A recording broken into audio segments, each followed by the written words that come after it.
മടിയിൽ കനമുള്ളവനെ ഇത് പേടിക്കണ്ടു. നിങ്ങൾ ഫ്രോഡ് കാണിച്ചിട്ടുണ്ടോ? അത് FCRA നിയമത്തിൽ ആണെങ്കിൽ നിങ്ങൾക്ക് ബുദ്ധിമുട്ട് വരും. വഖഫ് ബോർഡ് നിയമം വന്നപ്പോഴുള്ള പോലെയാണ് ഇന്ത്യ മുഴുവൻ ഒരു ഭൂകമ്പം വരും. എത്ര വക്കീലന്മാരായിരുന്നു കോടതിയിലോട്ട് കയറാൻ പറ്റാത്ത വിധത്തിൽ തൊപ്പിയും താടിയും വെച്ചുകൊണ്ട് എത്ര പേരാണ് അവിടെ കിടന്ന് വെള്ളം ഉണ്ടാക്കിയത്. അപ്പോൾ പള്ളി പണിയാനായിട്ട് കൊണ്ടുവന്നിട്ടേ അവിടെ ഒരു വലിയ എസ്റ്റേറ്റ് സ്ഥാപിച്ചിട്ട് അതിൻ്റെ നടുക്ക് ഒരു കൊച്ചു പള്ളി, ആ പരിപാടി നടക്കും. ഇത് ഫോറിൻ രാജ്യവുമായി ബന്ധപ്പെട്ട് ചിലപ്പോൾ ഇന്റർപോളുമായിട്ടൊക്കെ ബന്ധപ്പെട്ട് ഇതിൻ്റെ പണത്തിൻ്റെ വരവ് ഇത് ആര് കൊടുത്തു എന്നൊക്കെ അന്വേഷിക്കേണ്ടി വരും. ഇത് ഇവിടെ എങ്ങനെ ചില അപ്പോൾ ഇത് CBIക്കേ പറ്റുള്ളൂ, അല്ലാതെ നമ്മുടെ ക്രൈം ബ്രാഞ്ചിനോ അല്ലെങ്കിൽ ലോക്കൽ പോലീസിനോ അന്വേഷിക്കാൻ പറ്റില്ല.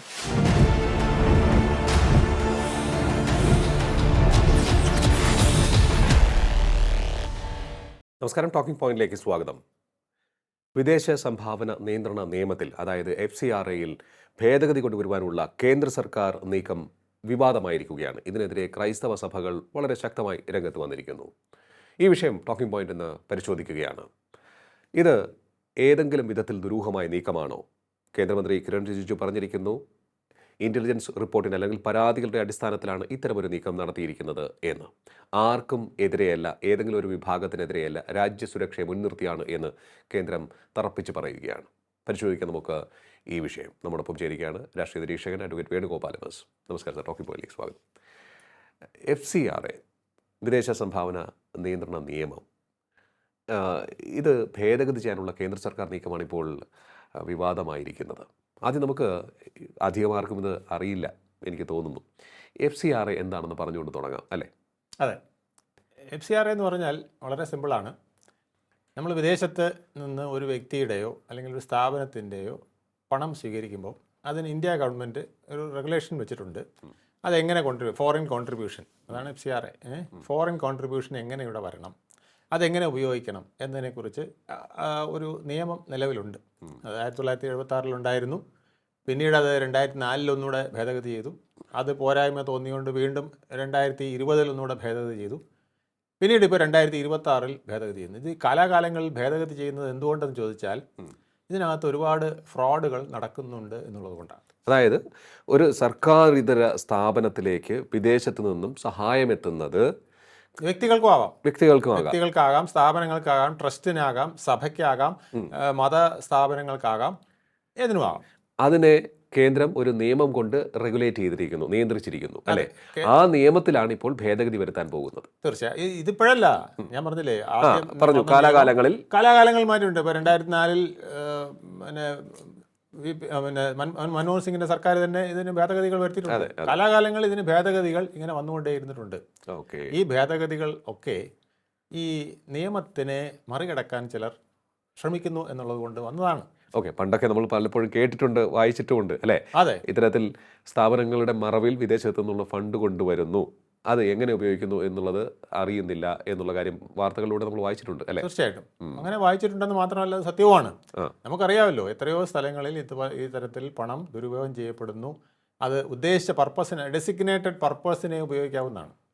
അവിടുന്ന് വിദേശത്തു നിന്ന് ഒരു സ്ഥാപനം അല്ലെങ്കിൽ ഒരു വ്യക്തി ഇവിടെ പണം തരുന്നു, ദരിദ്രരായ കുട്ടികളുടെ പഠനത്തിന് വേണ്ടി അല്ലെങ്കിൽ അവർക്ക് അന്നം കൊടുക്കുന്നതിന് വേണ്ടി എന്ന് പറഞ്ഞാൽ അതിന് മാത്രമേ ഉപയോഗിക്കാവൂ. ഇപ്പോൾ ഒരാൾക്ക് പള്ളി കെട്ടണമെന്ന് പറഞ്ഞാൽ പള്ളി കെട്ടാനേ ഉപയോഗിക്കാവൂ. ഒരു സ്ഥാപനം വന്നിട്ട് പിന്നെ വിദ്യാഭ്യാസ സ്ഥാപനം തുടങ്ങുന്നതിനാണെന്ന് പറഞ്ഞാൽ വിദ്യാഭ്യാസ സ്ഥാപനത്തിനെ ഉപയോഗിക്കാവൂ. അതായത് വിദേശത്തു നിന്ന് വരുന്ന ഫണ്ട് സുതാര്യമായിരിക്കണം, എന്തിനു വേണ്ടിയാണ് ചെലവഴിക്കുന്നത് എന്ന് കേന്ദ്രത്തെ അറിയിക്കണം അല്ലേ?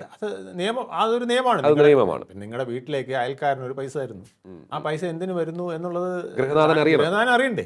ഇല്ലെങ്കിൽ ഇത് മറ്റു പല അനാശാസ്യ മാർഗങ്ങൾക്കായിട്ട് പോയി അവസാനം വീട് തൊലഞ്ഞു പോകും. ഇത് തന്നെയാണ് രാഷ്ട്രത്തിന്റെ കാര്യത്തിനും. അല്ല, ഇപ്പോ വരുന്ന ഒരു ഭേദഗതിയെ കുറിച്ച് എന്തുകൊണ്ട് ഇവരെല്ലാം ആശങ്കപ്പെടുന്നു? ഇവരൊന്നും വെറുതെ ആശങ്കപ്പെടില്ലല്ലോ എന്നുള്ളതാണ് എൻ്റെ ഒരു സംശയം. ആശങ്ക എന്ന് പറയുന്നുണ്ടല്ലോ, എത്രയോ പ്രാവശ്യം ഇവിടുത്തെ ന്യൂനപക്ഷങ്ങൾക്ക് അനുകൂലമായിട്ട് എത്രയോ നിയമങ്ങൾ വന്നിട്ടുണ്ട്. ആർക്കും ഒരു ആശങ്കയില്ല. ഇപ്പം നമ്മൾ വഖഫ് നിയമം കണ്ടു അല്ലേ? അതിൽ കടുത്ത എത്ര ഭേദഗതികൾ വന്നു, ഇവിടെ ആരെങ്കിലും അറിഞ്ഞോ? അവസാനം മുനമ്പം എടുത്തപ്പോഴാണ് നമുക്ക് മനസ്സിലായത് ഇത് നമ്മുടെ സ്വത്ത് പോണ പരിപാടിയാണല്ലോ. ഒരാള് വിചാരിച്ചാൽ ഞാനിത് മതപർപ്പസിനായിട്ട് ഉപയോഗിച്ചുകൊണ്ടിരിക്കുകയാണെന്ന് പറഞ്ഞു കഴിഞ്ഞാൽ നമ്മുടെ സ്വത്ത് പോലും നഷ്ടപ്പെടുന്ന അവസ്ഥയാണല്ലോ എന്ന് മനസ്സിലാക്കിയപ്പോഴാണ് വഖഫ് ബോർഡിൻ്റെ പ്രശ്നങ്ങൾ വന്നതും അതിന് മാറ്റാനായിട്ട് നിയമം വന്നതും. ഇത് പോലെ ന്യൂനപക്ഷങ്ങൾക്ക് എല്ലാ കാലത്തും ഇതുപോലുള്ള ആനുകൂല്യങ്ങൾ കുറേ നാളായിട്ട് ചെയ്തു കൊടുത്തുകൊണ്ടിരിക്കുകയാണ്. അത് ന്യൂനപക്ഷ സംരക്ഷണത്തിന് ഒരു നിയമമുണ്ട്, ആ ഭരണഘടനയിൽ അതിന് പ്രൊവിഷനുണ്ട്. ആ പ്രൊവിഷനുകൾ ദുരുപയോഗം ചെയ്തുകൊണ്ടാണ് പലപ്പോഴും ഇങ്ങനെയുള്ള കാര്യങ്ങൾ ചെയ്യുന്നത്. ഇത് ചെയ്യുമ്പോൾ എന്ത് പറ്റും? ഭൂരിപക്ഷ സമൂഹം പലപ്പോഴും ഭയത്തിലാകും, അവർ വെപ്രാളത്തിലാകും. പിന്നെ അവർക്ക് തങ്ങളുടെ ജനാധിപത്യ അവകാശങ്ങൾ സംരക്ഷിക്കപ്പെടുന്നില്ലയോ, അല്ലെങ്കിൽ തങ്ങളുടെ മേൽ കുതിര കയറാൻ ശ്രമിക്കുകയാണോ, തങ്ങളുടെ മതത്തിനെ ഇല്ലാതാക്കാൻ ശ്രമിക്കുകയാണോ എന്നൊക്കെയുള്ള ചിന്തകൾ വരും.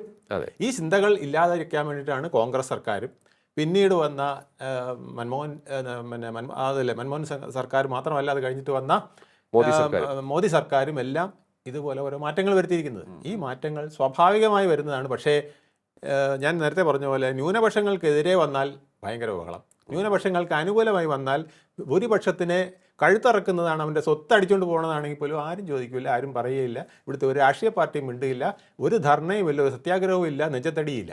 അപ്പോൾ ഇത് ന്യൂനപക്ഷങ്ങളുടെ മാത്രം സ്ഥാപനത്തിലേക്ക് വിദേശ ഫണ്ട് വരുന്നതിനുള്ള നിയന്ത്രണമല്ല, അല്ല, പൊതുവിൽ എല്ലാ സ്ഥാപനങ്ങൾക്കും. ഇതിൽ എനിക്ക് തോന്നുന്നു ഒരു 80% പിന്നെ ഹിന്ദു സ്ഥാപനങ്ങൾക്കാണ് ഈ പൈസ വരുന്നത്. ഈ ഹിന്ദുമത സ്ഥാപനങ്ങൾക്ക് വരുന്ന പണം അമൃതാനന്ദമയ്ക്ക് വരുന്നത്, ശ്രീകൃഷ്ണ മിഷന് വരുന്നത്, മഠത്തിന് വരുന്നത്, പിന്നെ ശ്രീകൃഷ്ണ ഹരേരാമ ഹരേകൃഷ്ണ പ്രസ്ഥാനത്തിന് വരുന്നത്, ഇങ്ങനെ ഒരുപാട് ശ്രീരാമകൃഷ്ണ പരമഹംസന്റെ പേരിൽ ഉള്ള സ്ഥാപനങ്ങൾ പലതുണ്ട്, അതിന് വരുന്നത്, വിവേകാനന്ദന്റെ പേരിൽ പല സ്ഥാപനങ്ങളുണ്ട്, അതിനൊക്കെ ഇതിനെല്ലാം ഫണ്ട് വാങ്ങിക്കാം. അതുപോലെ ക്രിസ്ത്യൻ മതത്തിനും മുസ്ലിം മതത്തിനും ഒക്കെ ഫണ്ട് വാങ്ങിക്കാം. ഞാനൊരു റിപ്പോർട്ട് വായിച്ചത് ക്രിസ്ത്യൻ സഭകളാണ് ഇത്തരത്തിൽ കൂടുതലായി ഈ ഒരു വിഷയത്തിൽ അവർക്കാണ് 60%. അതെ, അവർക്കാണ് ഇതിൽ കൂടുതൽ ആശങ്ക വന്നിരിക്കുന്നത് എന്നുള്ളതാണ്. ആ ആശങ്കയ്ക്ക് അടിസ്ഥാനമില്ല എന്നുള്ളതാണ്. അവരുടെ ചില സ്ഥാപനങ്ങളുടെ ലൈസൻസ് പുതുക്കുന്നില്ല, അതിലാണ് ഇപ്പോൾ അവർ ആകെ ടെൻഷനായിരിക്കുന്നത്. അത് ഞാൻ നേരത്തെ പറഞ്ഞല്ലോ. അപ്പോൾ ഈ കൃത്യമായി കണക്ക് കൊടുക്കാത്തത് കൊണ്ടാണ്. ഇതിനകത്ത് ഏത് പർപ്പസിനാണോ നിങ്ങൾ ഉപയോഗിക്കുന്നത്, ഇപ്പം പള്ളി പണിയാനായിട്ട് കൊണ്ടുവന്നിട്ടേ അവിടെ ഒരു വലിയ എസ്റ്റേറ്റ് സ്ഥാപിച്ചിട്ട് അതിൻ്റെ നടുക്ക് ഒരു കൊച്ചുപള്ളി, ആ പരിപാടി നടക്കില്ല. ഓക്കെ, പള്ളി പണിയാനാണെങ്കിൽ പള്ളിക്കേ ഉപയോഗിക്കാവൂ. ഒരു വലിയ പള്ളി നിങ്ങൾ കൊണ്ടുവന്ന് ഒരു കുഴപ്പമില്ല. പക്ഷേ വലിയൊരു എസ്റ്റേറ്റ് ഉണ്ടാക്കി ആ എസ്റ്റേറ്റിൻ്റെ ആവശ്യങ്ങൾ നടത്തുകയും അതിന് സുഖലോലഭ്യത്തൊക്കെ ആയിട്ട് ചിലർ ഉപയോഗിക്കുകയും എന്നിട്ട് പേരിന് അതിനകത്തൊരു ചെറിയ കുരിശടി, അപ്പോൾ പള്ളി പണിതിട്ടുണ്ട്, പക്ഷേ അതിന് വലിയൊരു ഏക്കർ സ്ഥലവും വാങ്ങിച്ച് അങ്ങനെ അഡ്ജസ്റ്റ്മെന്റ് നടക്കും. അപ്പോൾ പക്ഷേ ഈ കേന്ദ്രമന്ത്രി കിരൺ റിജിജു പറഞ്ഞിരിക്കുന്നു, ഇത് രാജ്യവിരുദ്ധ പ്രവർത്തനങ്ങൾക്ക് ഈ പണം ഉപയോഗിക്കുന്നുണ്ടോ എന്നുള്ള സംശയമുണ്ട്, അത്തരത്തിലുള്ള പരാതികൾ കിട്ടിയിട്ടുണ്ട് എന്നാണ് പറഞ്ഞത്. അത് വളരെ സ്പഷ്ടമായിട്ട് ഇന്റലിജൻസ് വിഭാഗത്തിനും റോയ്ക്കും മനസ്സിലായി. നമ്മുടെ ഈ അൽ ഫിലാഹി യൂണിവേഴ്സിറ്റി ഇപ്പം നടന്നല്ലോ, നമ്മുടെ പിന്നെ ഡൽഹിക്കടുത്ത് പിന്നെ വലിയ പ്രശ്നം ഉണ്ടാക്കിയതാണ്. ആ പ്രശ്നം എന്തായിരുന്നു? ആ പ്രശ്നമെന്ന് പറയുന്നത് അവിടുത്തെ കുറേ വൈറ്റ് കോളർ പ്രൊഫസർമാർ വളം വാങ്ങിക്കുന്നു എന്ന് പറഞ്ഞുകൊണ്ട് ബോംബ് ഉണ്ടാക്കുകയാണ് ചെയ്തിരുന്നത്. എന്നിട്ട് 36 പഴയ കാറുകൾ സംഘടിച്ച് കാറിലാക്കി ഈ നമ്മുടെ മുംബൈ ആക്രമണ മോഡൽ അല്ലെങ്കിൽ നമ്മുടെ പാർലമെൻറ്റ് ആക്രമണ മോഡലിൽ 36 സ്ഥലങ്ങളിൽ, അത് ചരിത്ര സ്മാരകങ്ങൾ, ക്ഷേത്രങ്ങൾ, പിന്നെ അതുപോലുള്ള അവ കേന്ദ്രീകരിച്ച് 36 സ്ഥലങ്ങളിൽ ഉഗ്രസ്ഫോടനം ഒറ്റ ദിവസം നടത്തുക, എന്നിട്ട് ഇന്ത്യയെ ഞെട്ടിക്കുക.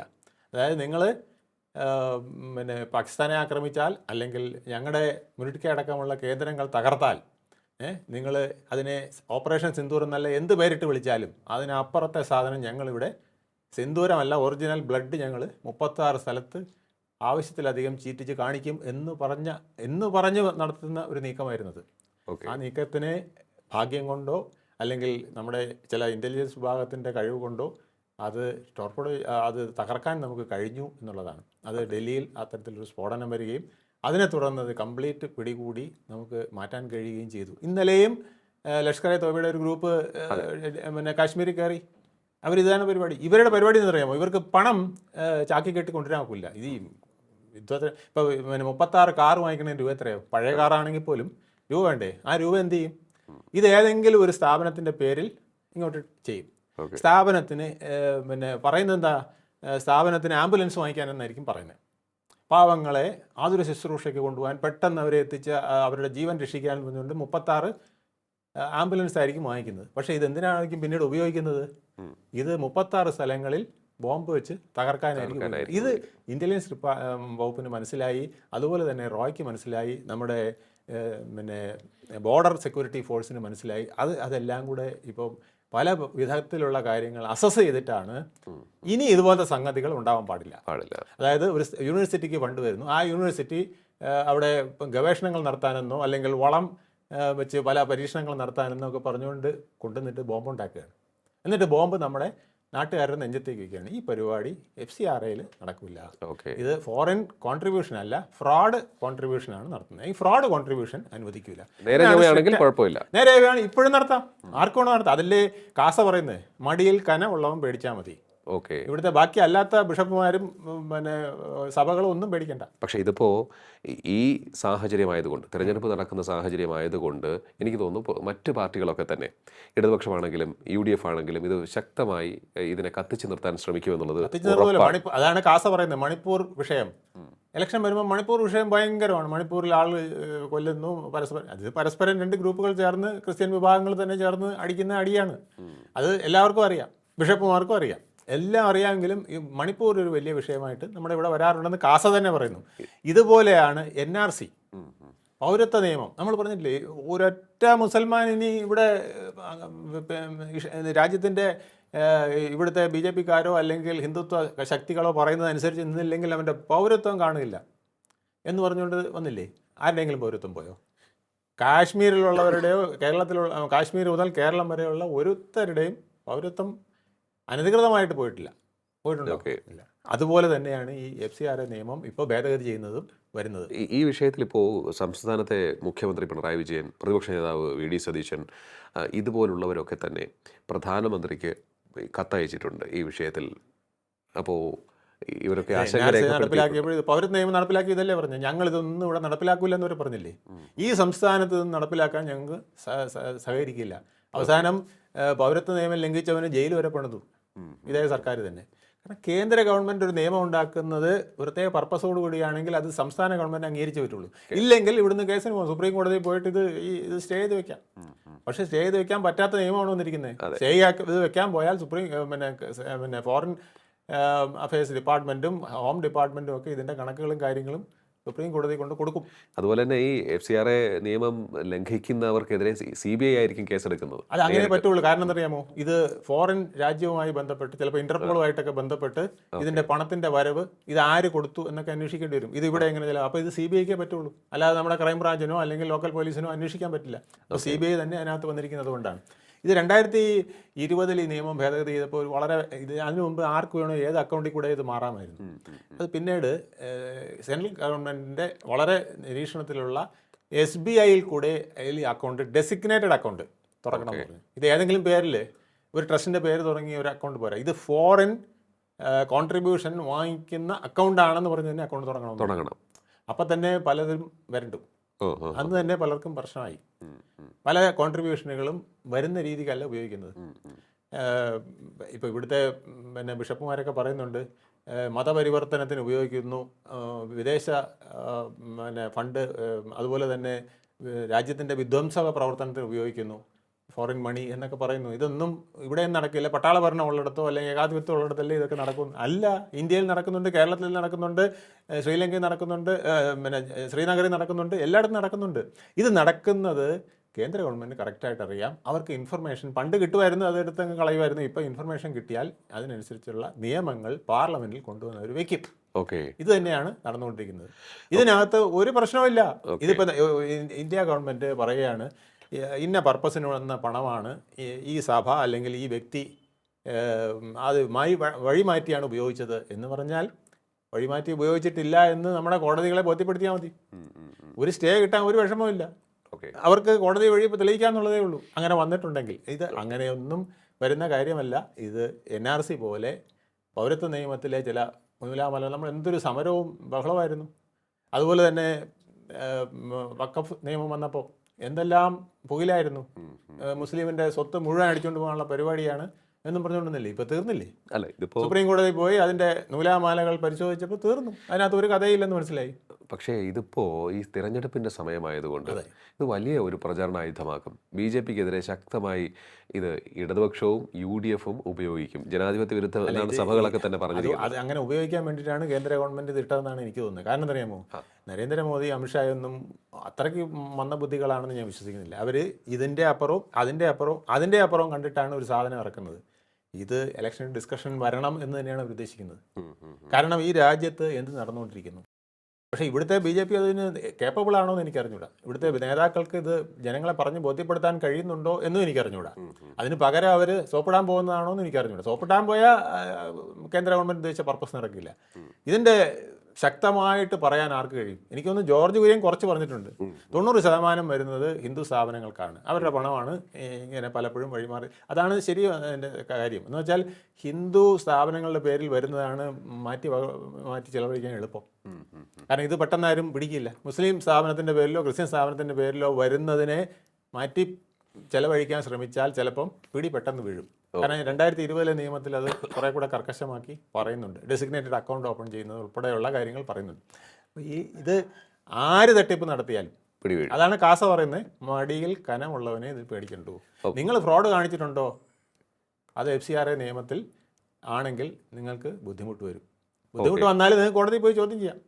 അത് 10-15 വർഷം, സ്വത്തിൻ്റെ കാര്യത്തിലാണെങ്കിൽ 10-15 വർഷം ഇങ്ങനെ നീട്ടിക്കൊണ്ടു പോവാം. നമുക്കറിയാമല്ലോ, താഴത്തെ കോടതിയിൽ നിന്ന് കീഴ്ക്കോടതിയിൽ നിന്ന് അങ്ങ് പോയി ഹൈക്കോടതി സുപ്രീം കോടതിയൊക്കെ എത്തുമ്പോൾ 10-15 വർഷം സ്വത്തിൻ്റെ കാര്യത്തിലാകുമ്പോൾ എടുക്കും. അതൊന്നും ആരും എടുക്കാനൊന്നും തിരിച്ചെടുക്കാനും ഒന്നും പറ്റില്ല. പിന്നെ ഇതിൽ ഈ ബില്ലിനകത്ത് പ്രത്യേകം പറഞ്ഞിട്ടുണ്ട്, ഒരു മതസ്ഥാപനത്തിൻ്റെ സ്വത്താണ് സർക്കാർ കണ്ടുകിട്ടുന്നതെങ്കിൽ അത് സർക്കാരിന് എടുക്കാൻ അവകാശമില്ല. അത് ആ മതസ്ഥാപനത്തിൻ്റെ അല്ലെങ്കിൽ ആ സഭയുടെ യോഗ്യനായ ആളിന്, ഇപ്പോൾ ഫോറിനിൽ നിന്ന് ഒരു വ്യക്തിയോ അല്ലെങ്കിൽ ഒരു ട്രസ്റ്റോ ഒരു പണം സമ്പാദിച്ച് ഇന്ന മതവിഭാഗത്തിൻ്റെ പള്ളിയോ അല്ലെങ്കിൽ ആരാധനാലയോ അല്ലെങ്കിൽ അനാഥാലയോ തുടങ്ങാനെന്ന് പറഞ്ഞ് വന്നിട്ട് അവിടെ വിധ്വംസക പ്രവർത്തനമാണ് നടത്തുന്നതെങ്കിൽ അത് അവർ കണ്ടുകെട്ടിയാൽ ഇത് അവർക്കെടുക്കാൻ പറ്റില്ല. അവരിത് അതിൻ്റെ യഥാർത്ഥ ഇത് അവിടുന്ന് തന്നവൻ ഏത് സഭയ്ക്കാണോ ഉദ്ദേശിച്ചത് അല്ലെങ്കിൽ ഏത് മതത്തിനാണോ ഉദ്ദേശിച്ചത് അതിൻ്റെ യഥാർത്ഥ അധികാരിക്ക് കൊടുത്തോണം എന്നുള്ളതാണ്. മറ്റു വിധത്തിൽ നടത്തുന്ന ഫ്രോഡുകളെല്ലാം സർക്കാരിന് കണ്ടെത്താം. ഇപ്പോൾ ഒരു എസ്റ്റേറ്റ് ഒരാൾ ഒരു പർപ്പസ് മാറി എസ്റ്റേറ്റ് വാങ്ങിച്ചു, അത് വേണമെങ്കിൽ സർക്കാരിന് കണ്ടെത്തി അത് ചിലപ്പോൾ പൊതു ഫണ്ടിൻ്റെ ഭാഗമാക്കി മാറ്റിയെന്നും വരാം. അല്ലാതെ ഇതിനകത്ത് നമ്മുടെ പൗരത്വ നിയമം പോലെ തന്നെയാണ് ഇന്ത്യ മുഴുവൻ ഒരു ഭൂകമ്പം വരും. വഖഫ് ബോർഡ് നിയമം വന്നപ്പോഴുള്ള പോലെയാണ് ഇന്ത്യ മുഴുവൻ ഒരു ഭൂകമ്പം വരും. എത്ര വക്കീലന്മാരായിരുന്നു കോടതിയിലോട്ട് കയറാൻ പറ്റാത്ത വിധത്തിൽ തൊപ്പിയും താടിയും വെച്ചുകൊണ്ട് എത്ര പേരാണ് അവിടെ കിടന്ന് വെള്ളം ഉണ്ടാക്കിയത്. അവസാനം കോടതിക്ക് തന്നെ പറയേണ്ടി വരും, 5 പേരെ ഞങ്ങൾ കേൾക്കുള്ളൂ, 5 പേരുടെ കേസ് ഞങ്ങൾ പരിശോധിക്കും, ബാക്കി എല്ലാം സെമിനാർ കാര്യങ്ങളാണ് പറഞ്ഞിരിക്കുന്നത്. അതുകൊണ്ട് 5 പേരെ പരിശോധിക്കും. വിശദമായി കപിൽ സിബൽ അടക്കമുള്ളവർ അവിടെ ഭയങ്കര വാദം നടത്തിയല്ലേ. വാദത്തിൻ്റെ ഫലം എന്തായിരുന്നു? അതിനേക്കാൾ വളരെ ലൈറ്റായിട്ടുള്ളൊരു കാര്യമാണിത്. ഇതിനകത്ത് ഒരു കഥയുമില്ല. ഇതിൻ്റെ കഥ ഈ ഇലക്ഷനിൽ നമ്മൾ ഇപ്പോൾ ഉണ്ടാക്കുന്ന വിവാദങ്ങളില്ലേ, ആ വിവാദങ്ങൾ RSS CPM ബന്ധം അല്ലെങ്കിൽ RSS കോൺഗ്രസ് ബന്ധം, മുണ്ടിനടിയിൽ കാവി നിക്കറുണ്ടോ, ഇതൊക്കെയുള്ള അതുപോലത്തെ ഒരു ചോദ്യം മാത്രമേ ഇതിനകത്തുള്ളൂ. ഫലത്തിൽ ഇത് ആർക്കും യാതൊരുവിധ ദോഷവും വരുത്തുകയില്ല. അത്തരത്തിൽ സുരക്ഷിതമായൊരു നിയമമാണ്. ഇത് ഭംഗിയായിട്ട് ചർച്ച ചെയ്യപ്പെടട്ടെ എന്ന് വിചാരിച്ചിട്ടാണ്. അത് ചർച്ച ചെയ്യുമ്പോൾ ഹിന്ദുക്കൾക്കും കാര്യം മനസ്സിലാവും, ക്രിസ്ത്യാനിക്കും കാര്യം മനസ്സിലാവും.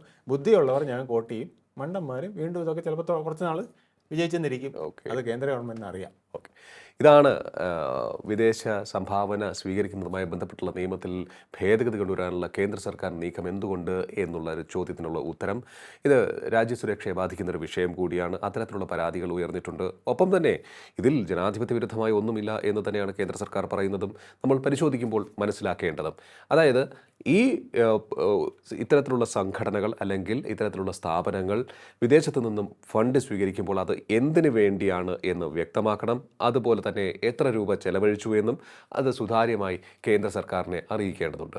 അത് സ്വാഭാവികമായും എല്ലാ രാജ്യത്തും ചെയ്യേണ്ട ഒരു കാര്യം തന്നെയാണ്.